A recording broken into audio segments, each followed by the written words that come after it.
Big thanks to George Parish and Son Skip Hire of Manchester who've supported me on this trip.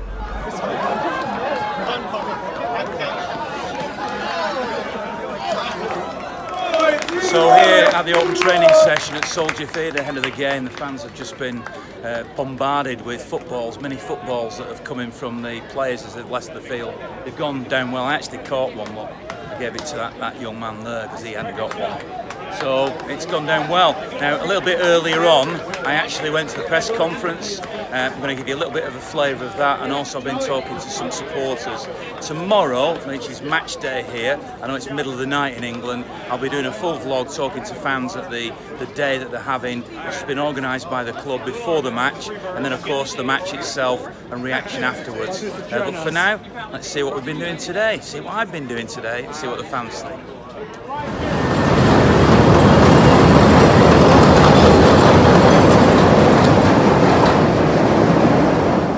It goes without saying that when you're in a city like this, Chicago, you've got to come and see the sights, haven't you? What a beautiful downtown area it is, with the river walk, the Trump Tower.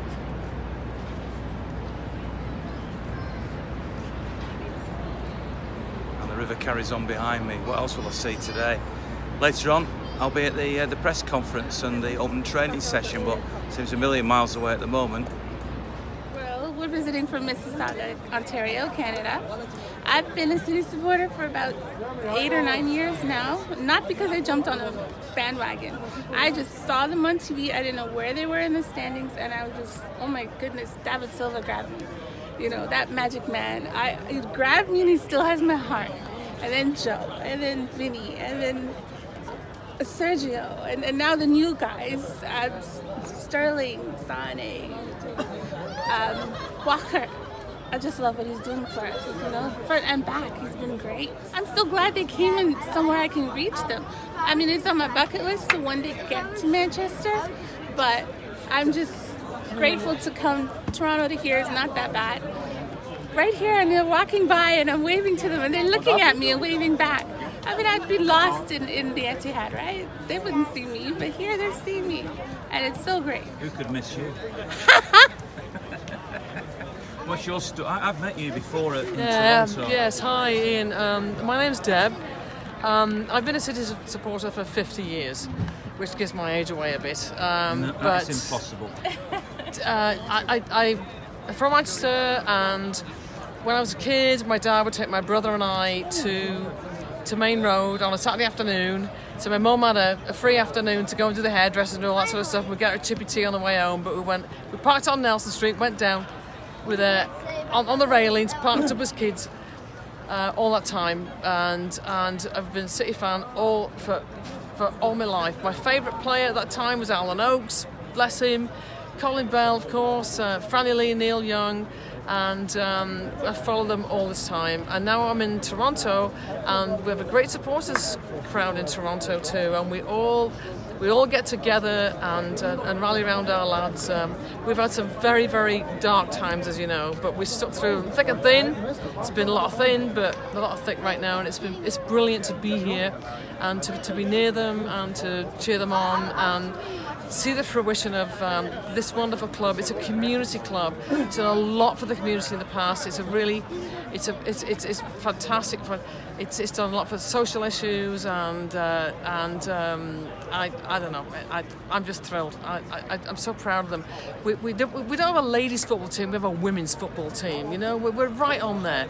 We were the first one to align with Stonewall. But you know, we're just a totally embracing club, and yay Canal Street Blues and all that. Brilliant. Love them. To the end of my days. So happy to be here. I have to say one thing to you. I did not know about you before you started your blog, but our secretary, Richard Barter, talked about you in such high regard that I started looking, I subscribe, and I watch it, and I agree with him. You are phenomenal. Yeah. Thank you. Go on, Ian. Thank you. It's a pleasure to meet you, Ian. It really is. It's a real pleasure to meet you. Thanks for coming over. Nice to meet you as Thanks well. for coming over, love. Don't let me disturb you watching them. You don't get a chance very often. Oh, they're here now. I told you they were coming closer. It's because of you. Cheers, Ian. Thank you.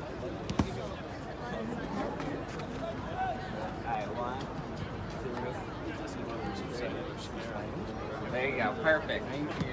Thank you. How cool's that? So cool. So great. There you go. Enjoy that. She's spoken for you, Moonbeam. Yeah? She's got Moonchester. I know. But it's so much fun to see the mascots out. So great, especially for the kids. Tell us your story. Why are you a City fan? So back probably 15 years ago, me and my friend were playing FIFA. He always chose Manchester United. I didn't know much about international soccer because he's from Bulgaria.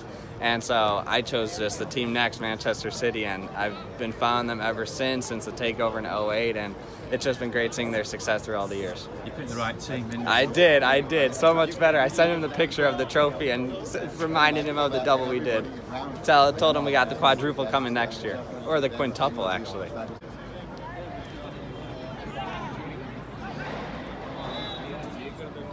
It's a long way from the heroes of Waterloo branch, isn't it? Yeah, just a bit, but we love it. We're out here every year, pre-season, so wherever they are, we do follow them and love it. What do you make of all of the Americans who now love City? Well, I'm amazed as to, in such a short time, from Nashville, LA, Houston last year, how popular Man City will be coming out here. Obviously, there's a lot of work to be done, behind Liverpool, United, Chelsea, etc. But we get in there, and it seems bigger and bigger every time we come out. Now, Pep's just been speaking. If there was a question you could have asked him, what would you ask him? Well, I would have, personally, for me, it would be how would he better the 2017-18 season? Being Centurions and breaking every record along the way, how would he improve? Well, you know what? He was asked a question like that, so here's what he said. We're going to try to continue to improving what we started 2 seasons ago. So, what happened last season, and part of that was a consequence of what happened in the first season.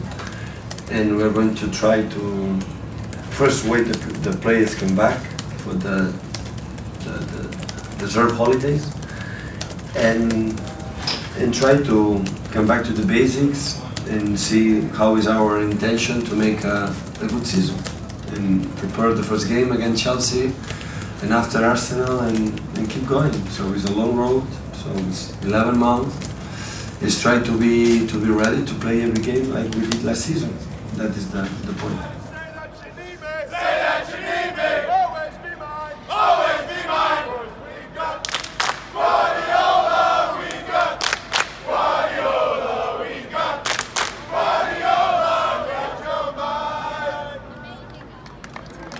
There you go. That's an American singing.